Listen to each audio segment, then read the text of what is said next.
Hello, people. Hello, world.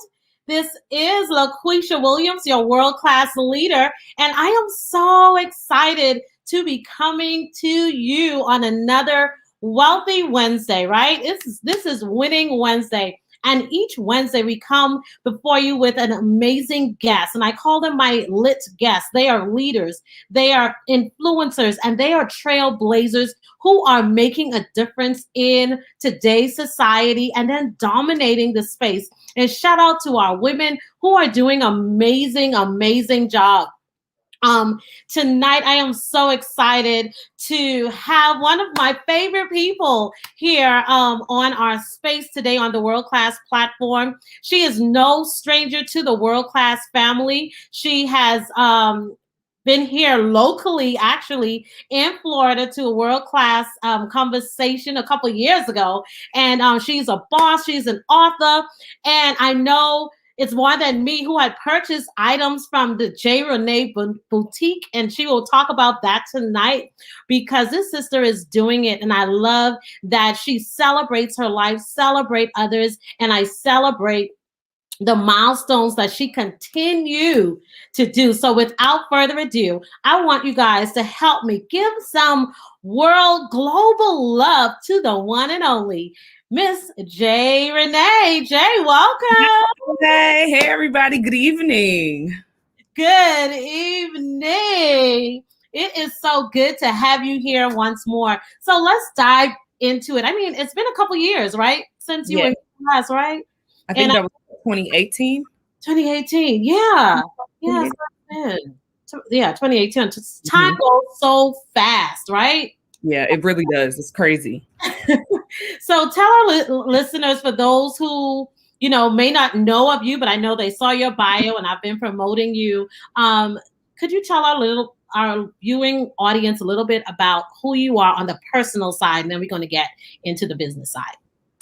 On the personal side, my name is J.Renee. I am a woman that is multifaceted, but I'm passionate about being everything that I was created to be and doing everything that I was created to do. I recently was telling somebody, and I mean, I guess since we just mentioned this before the live started, I was telling somebody that I had made up my mind many years ago that I never wanted my relationship status or marital status to determine my altitude or how far I went in life. So once I kind of disconnected that in my brain, it put a fire under my tail and just made me want to just do everything and be everything and just accomplish everything that I could possibly accomplish as a woman, aside from ever being a wife, aside from ever being a mother. So I'd say, J.Renee as a woman is a woman that is passionate about, I feel like nothing is impossible. And so yeah, that's me. That's what I do. That's good. Because I wanted them to also hear more too about, growing up. Because now we're going to talk about the business side. You started, as a hair stylist, makeup artist, then this almost a household name brand, right? Yes, you're there. We're going to talk about the 50,000. Major. Oh. Yes, you are so humble. That's the thing. But persons like myself, people who love to celebrate women and cheering on my sisters, it's great. And I love that. So you started, I wanted to hear how this journey for you began as far as becoming a makeup artist and, kept evolving into this business person that you are today. Yeah, so I mentioned that I've always been multifaceted. I guess the part I could have shared on the personal side, I'm originally from Clarksville, Tennessee, a small town about 45 minutes outside of Nashville, Tennessee. I was the daughter of pastors. I would say that as a kid, I was kind of the overachieving kid that was into everything. Like my parents had me in everything. I played the piano, I danced. A lot of what I do now and what I've become, I was doing as a child. I was in plays and speaking. My mom still has a picture where I had gotten an award and I was speaking at a city council meeting in elementary school. I think I was 9. I had written something and I got an award. Like, so I say all that to say, I started getting into doing things at a young age. One thing I always tell people, especially older people, I mean, because we can't do nothing about what our parents didn't do with us when we were younger. But the best way to really find out what you're good at is to start doing stuff. Mm-hmm. A lot of times people will live in this box and live in this state of, you know, because we're like the purpose-driven culture now. So everybody thinks that God is supposed to come down from heaven and sit next to you on your bed and tell you do this, do this, do this, and do this. And life is not always like that. I ended up, the beginning of my journey started with me doing things. You know what I'm saying? It wasn't necessarily, oh, I'm called to do this. You know, I was doing things, and there were things that I was good at. I was thinking I wasn't. I sucked at sports. But so anyways, so I discovered my love for beauty and the beauty industry at a very young age. I was one of those kids that was in the beauty shop at 4. Wow. So in the beauty shop that I went to was one of them old school shops where you were going to sit in there for 8 hours. So just sitting there watching, and I think that this is important because this was my first introduction to Black women on a professional side. This was my introduction to the first business owner I ever saw. It was a beauty salon owner. And so, like I said, I'm from a small town. I didn't grow up in a place with, you know, a whole bunch of African-American entrepreneurs. Now I'm sure they're there because, I mean, just culturally we're different. But back then I wasn't really exposed to that.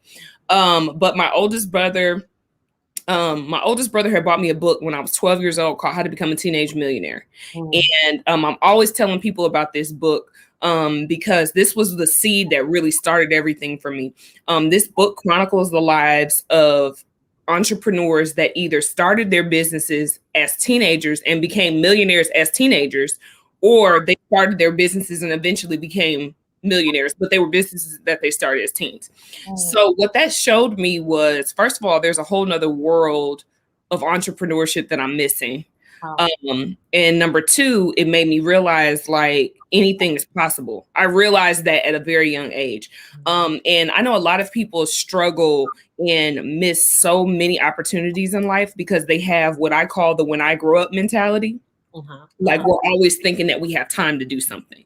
We're always thinking when I turn 30, I'm going to do this. When I turn 40, then I'm going to do this. When I retire, I'm going to do this. Once I get a husband, I'm going to do that. So there's this constant like destination addiction. Like I can't do what I'm supposed to do till I get to this point. So reading that book at a young age took those limitations off my mind. I realized I don't have to be a certain age to achieve. I don't have to be a certain age to start a business, you know, anything of that sort. So like I said, I had already kind of had an interest in the beauty industry, but once I read that book, my mind started going because I realized like I really love this business thing.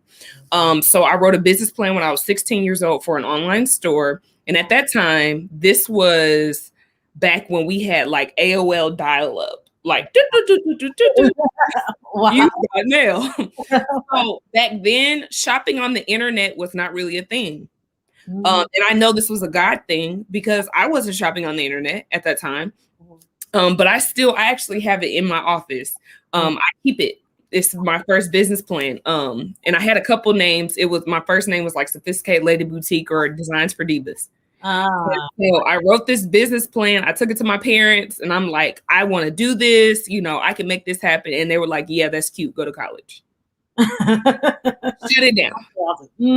So I was like, okay, I never threw it away. I still, many, many years later, still have that very business plan that everybody was like, whatever. I didn't throw it. I mean, I just didn't trash it. I just put it to the side and I was like, okay, maybe it's not for now. Well, that business plan was the foundation for the facility that I'm sitting in right now that houses my online clothing store, Boutique J.Renee. And everything that I do, everything from the All Things J.Renee platform happens in this office. Jeez. And like I said, it all started with a business plan that was beyond me that nobody really was checking for. So, 12, right? You said it happened at 12? I wrote my first business plan at 12, but I wrote my second one when I was 16. And that was for what I'm doing now. But, you know, it's interesting because I had this vision, and I really want, like, if people don't get anything from my story, this is something that I really, really tried to translate.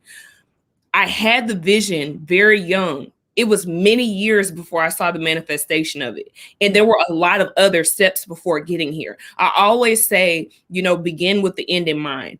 I knew at the time that I had the vision. I couldn't do it then. I went to college. I was a fashion merchandising major. I still hadn't let it go. Wow. See? But at that time, you know, my father had just passed. I ended up going through several deaths, and, you know, I was just really having a hard time in school. I ended up losing all my scholarships. And my mom had been it was both me and my brother were still in college at the same time. And my mom was working 2 full-time jobs to put both of us through college after my dad passed, just to make sure we didn't miss a beat. And I had got to a point where I was like, I felt bad. And I was just like, I want to take some of the weight off my mom. So I started doing hair on the side just because of the fact that I knew I had a talent and I saw a need. Right. Not because I wanted to make it a profession, not because, you know, I was thinking, oh, I'm going to end up having a salon. Like, no, I wasn't thinking nothing about that. There was a need and I had a gift. At that time, I had a natural gift, but I wasn't amazing at it. Like, I had to learn. But once I realized, like, okay, and that's something else. A lot of times people think if they start something, they're supposed to be an expert when they start it. No, I realized, again, I have a gift. There was a need. Let me figure this out.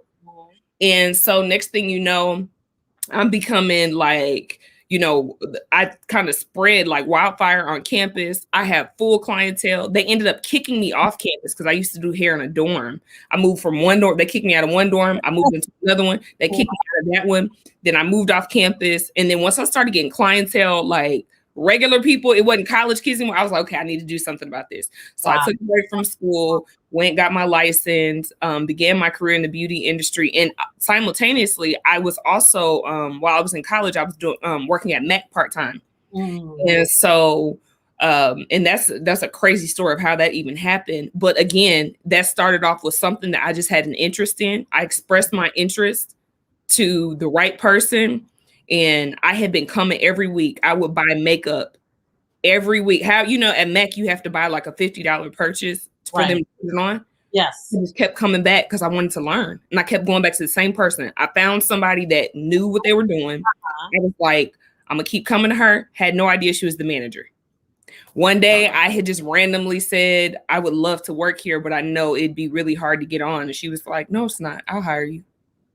Get out. Literally. But it all started with me having a desire and me putting myself in a position to learn. I did not know jack squat diddly before I started coming to Mac.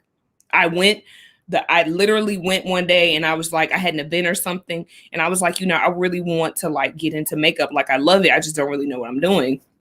And so after that, like I said, I just kept coming back. And so, you know, my career began to grow and blossom in the beauty industry, from doing weddings to TV recordings, award shows, Stellar Awards, CNT Award. Like I ended up, you know, even tapings for BET. Like I just ended up going further than I ever imagined. But I knew I still had the vision in mind. I knew that this was going to be a temporary thing. And, you know, one thing about me, I've learned that people who are multifaceted, those of us who do have, you know, multiple gifts and multiple talents, and not even just people who have a whole bunch of talents, all of us, it's just very important to understand the importance of seasons. And I think for so long, we've had this mentality that you grow up, you get a job or a trade, you work it for 50 years, you retire, and then that's just it. And, you know, traditionally, that was what a lot of our parents did. But I knew there were too many things, like there's too much stuff inside of me. So I've always been very, very sensitive to seasons and just like, okay, God, tell me when to move. And when he tells me when to go, he said, I'm gonna give you 5 years in the salon. I was in the salon for 5 years. I knew it was time for me to go, but I was still just trying to like, I want to save some more money, whatever. And I ended up getting into a car accident. He was like, I said, oh, go. So Long story short, because this is a long story, but I ended up ending my career in the beauty industry in 2017. I had launched my online store. Again, something else to note. I launched my online store while I was still working full time. I did my online store for 4 years while I was still in the salon. Wow. 4 years. I mean, from my off days, getting college girls to come model, take pictures, to skipping lunch to ship orders. I knew I had a vision.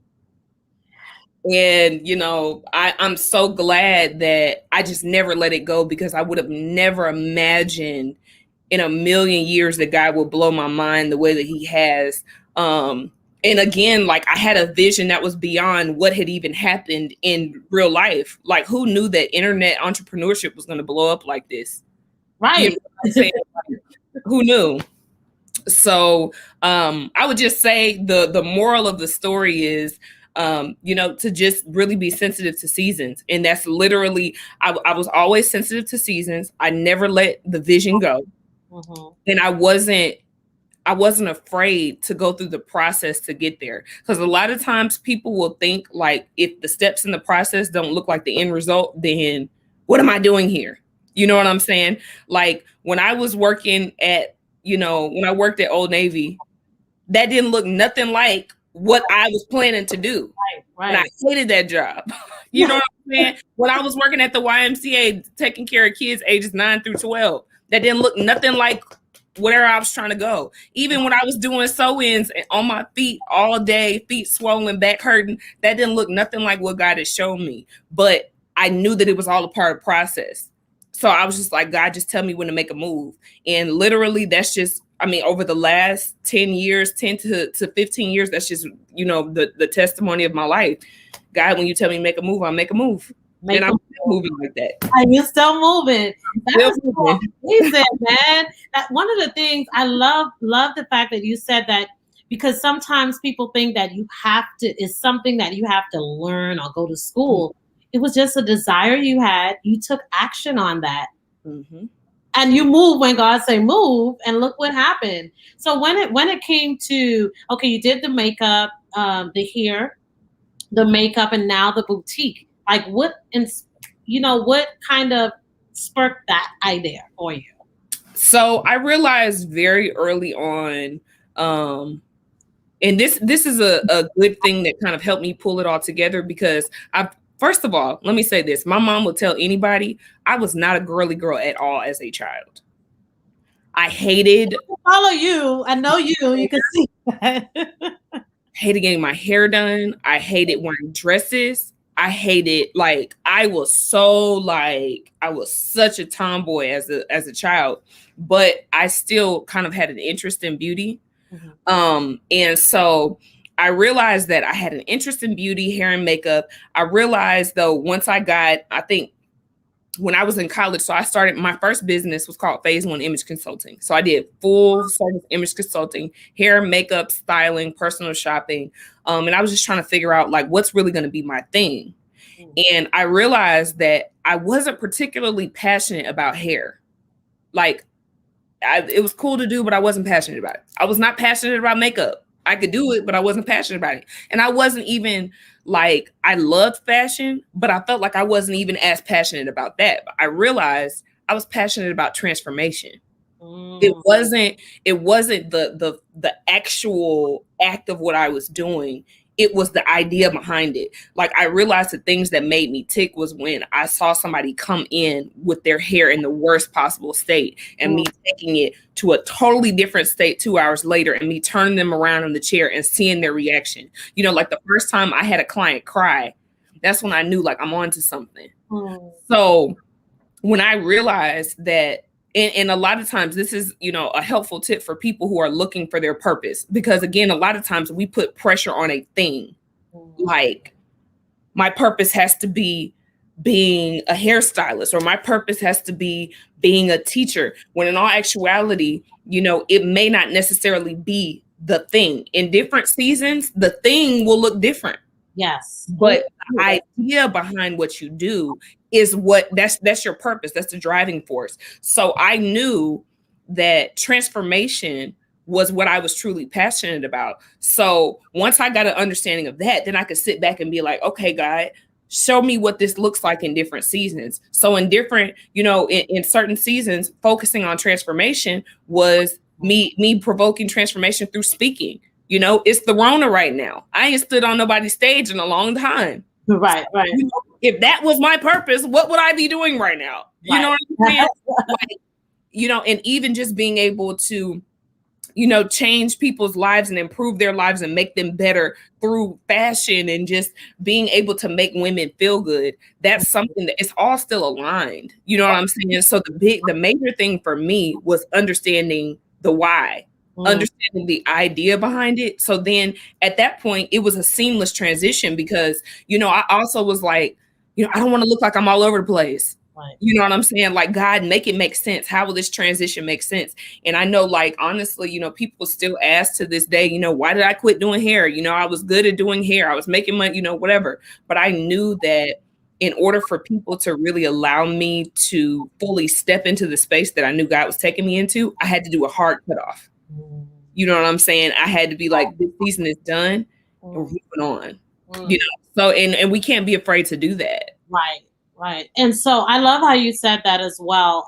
But I remember when you were here in Florida and you said something about that the delay was for your development. And I can never forget that. So with everything that you've been through, I'm sure you felt like, God, why isn't this happening? What were those times? What did you do in those times when God was developing you? Cry. Nobody enjoys those seasons. Yeah. Nobody likes that. Like, it's not fun. But I think that revelation for me has been life-changing just because I've learned it's been so many things that have happened that didn't happen at the time I wanted them to happen. And then when I got to it, I was like, God, I thank you that this didn't happen earlier. I talk about how, I have my own headquarters, office, staff, all that stuff like that.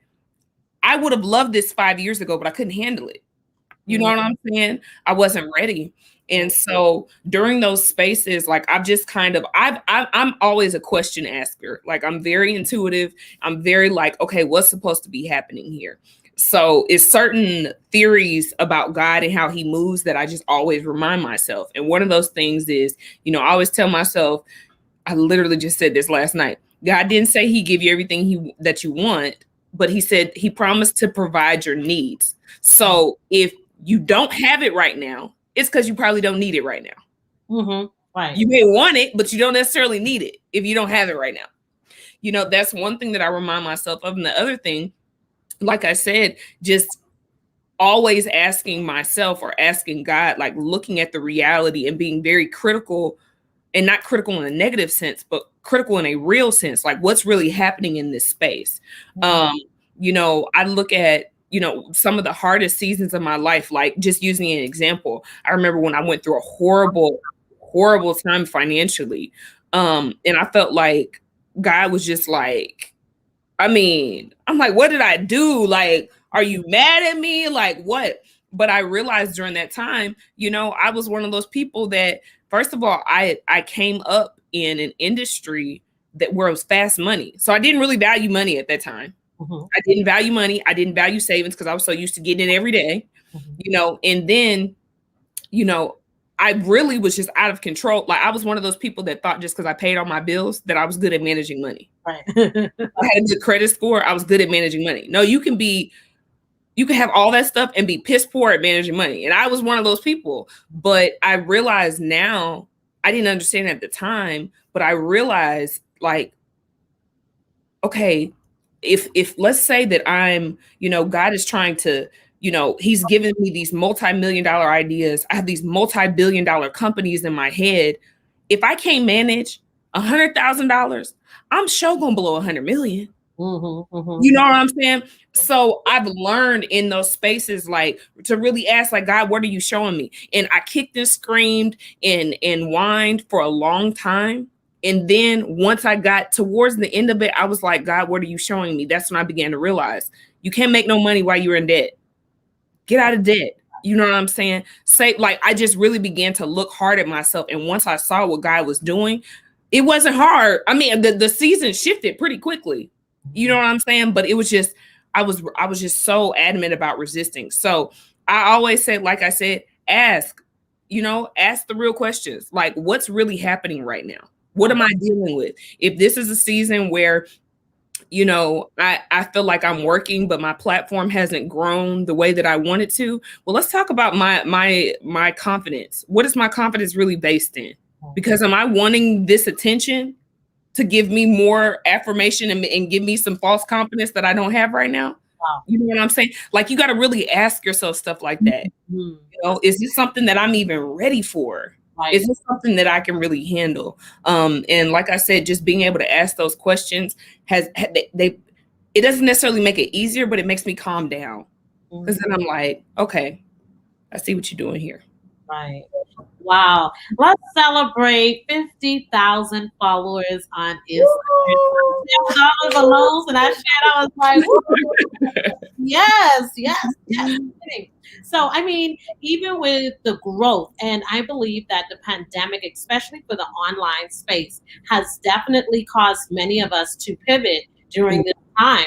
So with so many other brands out there online, how do you set yourself apart to be able to still continue to rise and soar above a lot of other people?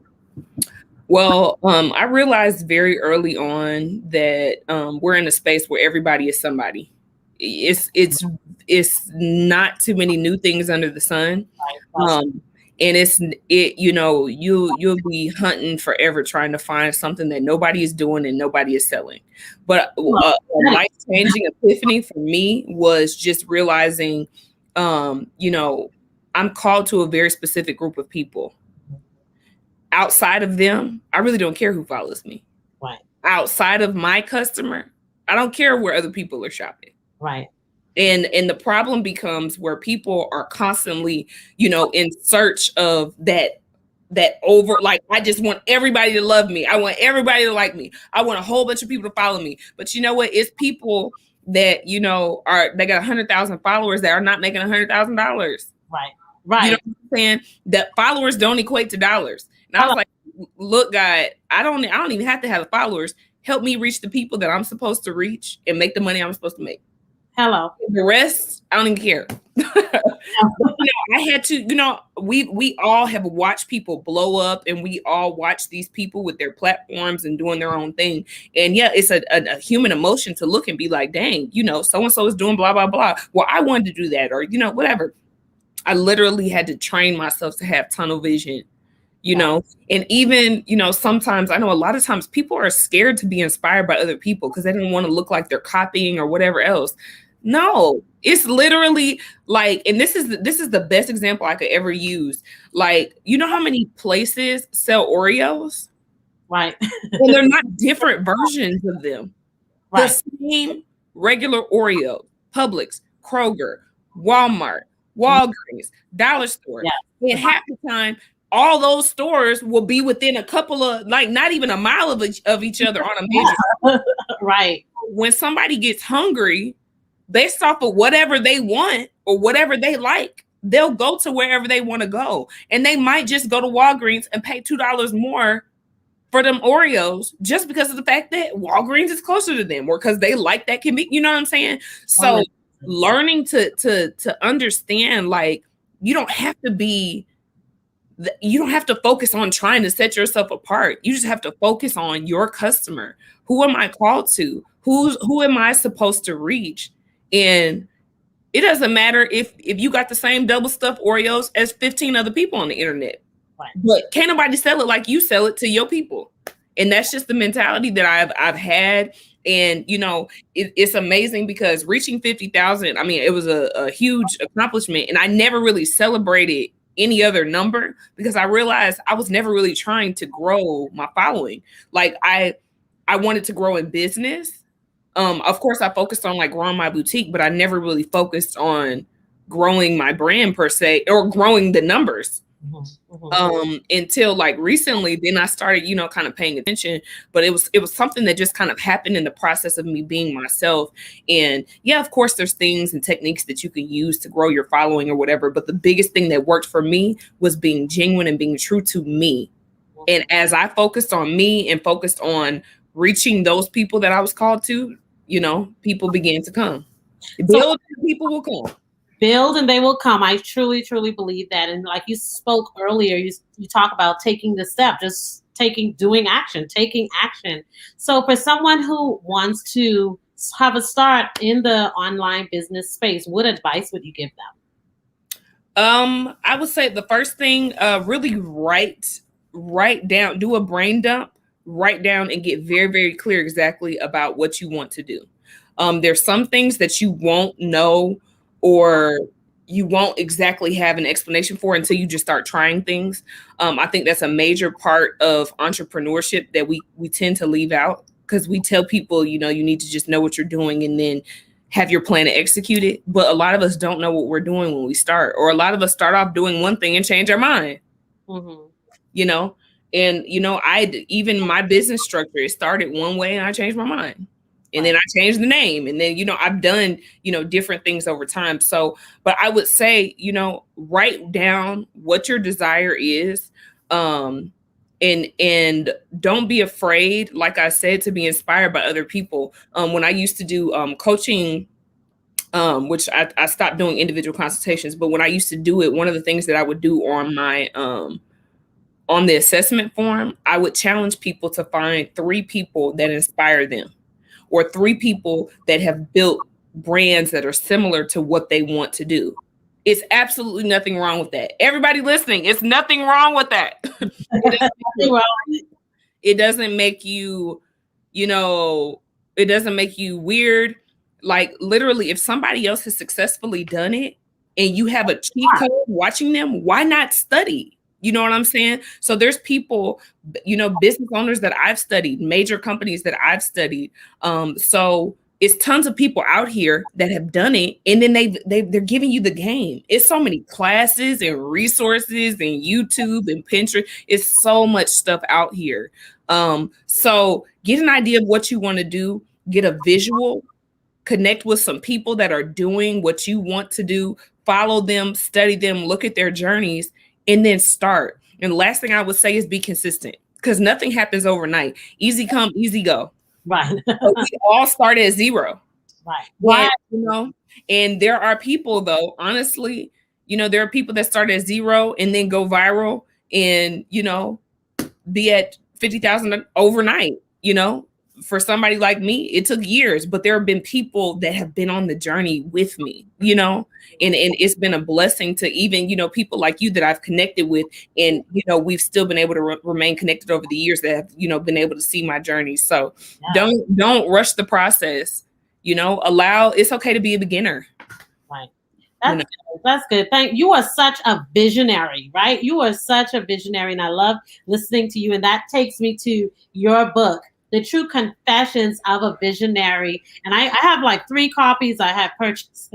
I had got. And why this book? Why the name? Give us something from your book. Give us a nugget for those who do not have the book and they can purchase the book. Yes. True Confessions of a Visionary is probably, of everything that I've ever done, every project I've ever done, that is probably the body of work that I'm the most proud of. That book really, it chronicles the journey of visionaries giving birth to a vision. I remember I start off the book, which I don't want to spoil it, but the first line of the book, I talk about how I didn't know I was pregnant. And I was not talking about a real baby, but I didn't understand what a visionary was. My father was a visionary. I saw how he moved, but at a young age, I didn't really understand it. So I struggled with it. I, like many other visionaries, I felt kind of, because of the fact that I had a hard time connecting with people my age, because my brain was just like in another place. A lot of times I felt alone. I felt like nobody understood me. I would be extremely discouraged. It's just so many things that we go through, and people will make you think that you're crazy. And I realized that I'm not crazy. I'm a visionary. We're Mm. a different breed of people. And because of the fact that we're a different breed of people, it makes everything that we do different. Our relationships, we need different things from our relationships. Our day-to-day living, the discipline that we have, the motivation that we may struggle with, all of these things are different. So I wrote True Confessions of a Visionary to really chronicle not just my life, but to give insight to other visionaries that may also struggle with those same emotions. But throughout the book, I chronicle or I liken the process of giving birth to a vision to giving birth to a baby. So we start off with inception. We talk about the process of developing it. We talk about actually giving birth to the vision. And a big thing, and this is probably one of my favorite and most profound takeaways, even from me writing the book. A lot of times when we see the vision up here, we see the full blown adult. We see the vision fully developed. We see the balloons, the flowers, lights, camera, action. But when you give birth to a vision, it looks like a newborn. And newborns are not cute. They come out squished up, nasty. You know what I'm saying? Like in real life, a newborn baby is not cute the moment it comes out. But a lot of times we expect when we give birth to that vision, we want it to come out with packed out events, sold out shows, 50 million followers, $3 million. You know what I'm saying? And you got to allow that thing to grow up. And for whatever reason, we don't do that with visions. We'll do it with kids. Right. But what happens after you give birth to the vision? You have to nurture it. You have to allow it to grow. And even, when a baby is first born, this is a really good analogy. Not just because I said it, but, when a baby is first born, think about how many times that baby changes. Oh, yeah. And 6 weeks later, it'll look another way. And it's a few years before that baby begins to settle into what it's really going to look like. You know what I'm saying? And just like a baby has to go through that process, we have to allow our visions to grow. We have to allow our ideas and our dreams to develop just like that. So like I said, I walk you through my life and a lot of the things that I experienced, but also give that insight and encouragement to help you give birth to the vision that you have. Man, it is so good. This is so good. I love that. Listen, if you guys have not purchased Jessica's book, you need to go ahead and do so, and she will give that. And I mean, we are at the top of the hour right now, so I just want you to be able to give. I talk about the world-class brand. I have a world-class brand. What does world-class mean to you, being a person that is of world-class? Well, I think in this day and time, the idea of class in general is kind of, it's not a thing that people are really trying to embrace in this space. So when I think about world class, the first thing that stands out to me is class and just being someone of dignity and someone of integrity. But when you think about world class, that's another level beyond the day-to-day, what you see walking down the street. That's supernatural, that's, set apart. That's something that, doesn't happen a lot of times in a lifetime. And it's not necessarily a person that, you take for granted. So when I think about world-class women, I think about women that are changing the world, women of substance, women of integrity, women that are still, even though society is pushing us in another direction, these are women that are still upholding standards of class and distinction and dignity and sophistication and, changing the world while we're doing it. Hey, yes. Listen, I love it. And you are I just want to say, I salute you. I want the world to know this. My YouTube, those who are following us on YouTube as well. I just love JReneee. Like everything that she does is so classy. Sometimes I would say, oh, let me see what she's wearing so I can, I can see what goes with this and that. It is so cute. And I admire that, about her. So as we wrap up, if it was something that you had to encourage our listeners, for those who are in transition and saying, you know what, I'm doing this, but I know God is calling me to do something else, to do that thing that is on the inside of me. I want you to be able to encourage our listening audience tonight before we wrap up. The first thing I would say is, like I mentioned before, don't be afraid of the process. A lot of times, when you're baking a cake, the eggs don't look like a cake, the flour doesn't look like a cake, the butter doesn't look like a cake. But when you put it all together and allow it to grow and develop, it looks and tastes like an amazing cake. So I would just say, don't be afraid, of the process. You may be in a space where, you're working a job that you don't necessarily want to work. You may be living in a city that you don't want to live in. Things just may not be ideal for you. But write the vision, make it plain, and keep it before you. No matter what roadblocks you encounter, no matter what challenges you encounter, don't let go of the vision. And one thing that I talk about in my book is, I noticed that a lot of people like me, lack of resources may not discourage me. Something being hard or challenging may not discourage me. But for a lot of us, a lot of visionaries, it's our personal life that takes us out. It's our personal struggles that take us out. It's the things we deal with in our families. It's the things that we deal with in our relationships. These are the things that distract us the most when it comes to just becoming who we're supposed to be and who God has called us to be. So I just want to encourage you to push past distractions, push past, people not understanding, people not supporting. A lot of times people just have a hard time supporting things that they don't understand. Most things that I've done in life, I did on my own. And then once I got there, people were like, okay, yeah, I get it. So just don't be afraid. Don't be afraid to go for it. Don't be afraid of the process. And more than anything, be consistent. Results don't come from what you do one time. They come from what you do consistently. So no matter what you see, no matter what you feel, no matter if you feel like things aren't happening enough, just keep going. Wow. Give it up, world, for the one and only. Let me tell you, I am so honored to have you and to see you virtually again. And before we wrap up, just tell our listeners where they can purchase the book and how they can continue following you. So my book is available on Amazon, True Confessions of a Visionary. You can get it anytime. And I am on Instagram. I'm on every platform, YouTube, Instagram, Twitter, but don't come to Twitter if you take life too seriously, because I'm just there for kicks and giggles. But I'm mostly on Instagram, Facebook, at all things JReneee.